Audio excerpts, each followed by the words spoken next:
just, get into the flow. So, this first poem that I have is, "Your tears will not drown you." Here we go. I can no longer find the softness in my brother's brittle bones. My ancestors' throats are all hoarse for all the feelings they never let run its course. He says he doesn't even want to wade into my being, as if the natural flow of my tears are the waves to the high tide.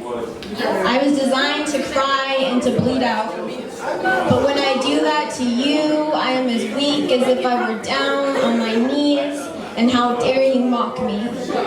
With your flighty feet and zipped up lips, your heart somewhere remote, your face as blank as TV static. If crying, if caring is this black sea you speak of, then call me a sinner. Polluting all your intentions into my stream like plastic, I am the witch that was pushed under when her power was a threat, and instead grew a mermaid's tail and fins. You a frog stuck in your throat, that choking of the thoughts. The way my words get stuck in my windpipe when I try to sing my own song to you. With all my words going somewhere I cannot see, surely they haven't been reaching you.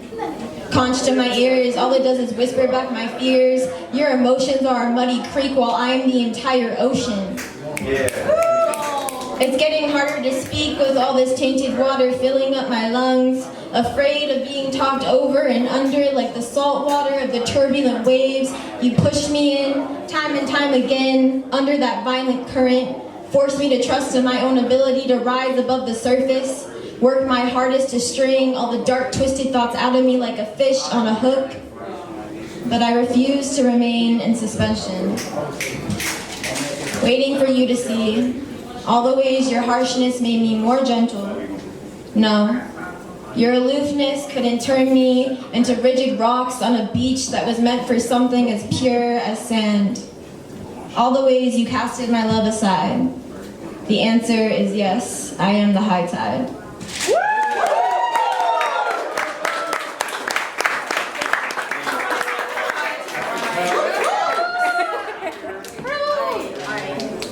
This is a little longer piece, so it's a little ride.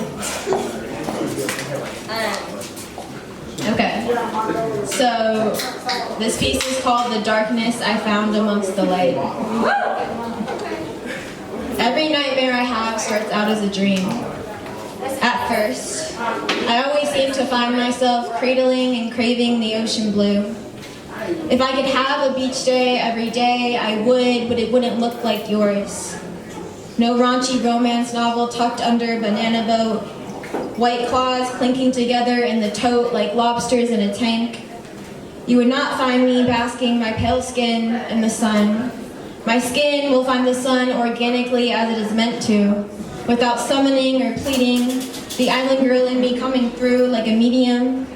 I will leave the beach a shade no one can quite describe, and I like it that way.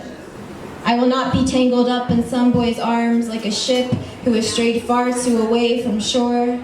My lips will be smothered in sunspots, spooning the edge of a spliff. My own hands will wrap around my thimble, fragile self. I will expose my top, but never the bottom, baring my open chest to the world and dipping it into the pools of eyes surrounding me like an oar. I come here to think and release. It's always been this way. I will look at the vast water with jealous and envy, how it flows in complete harmony, how it never scolds itself for its waves becoming too powerful and consuming, how it can be what it is without being obsessed with what it is not, the questioning and the doubt. It just moves without fault or reason, oblivious like a child. I release the projections I feed to myself like baby sea turtles groping blindly for the sea. Return the fables I've made up back to this earth.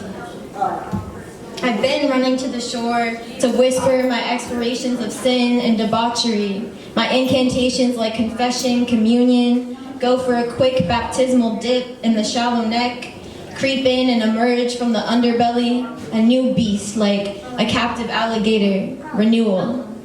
In the bath as a kid, I would always stay in far too long, And when my skin got all crinkled and wrinkled, I thought I was growing old before my eyes. My dad would laugh and just say, "It's alligator skin." He is always on the prowl. In my dream, this is where the mutation happens.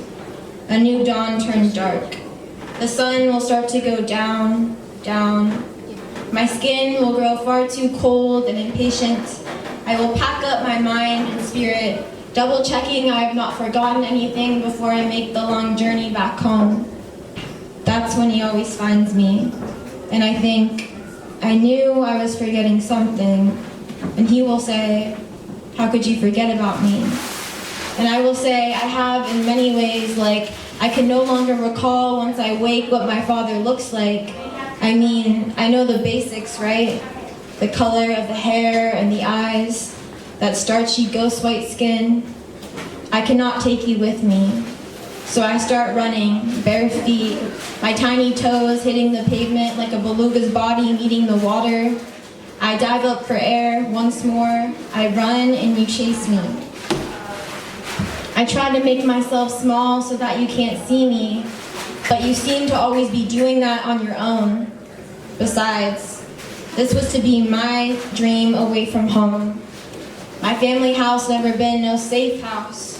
It's all about the destination for you and for me, the chase. I will return to the beach day once more, return more lucidly. Even though I know you may be a lingering sun shadow, stalking up alongside me, painting scary figurines and sigils into the clouds. Every nightmare I have starts out as a dream. Try as I might, how I try to forget.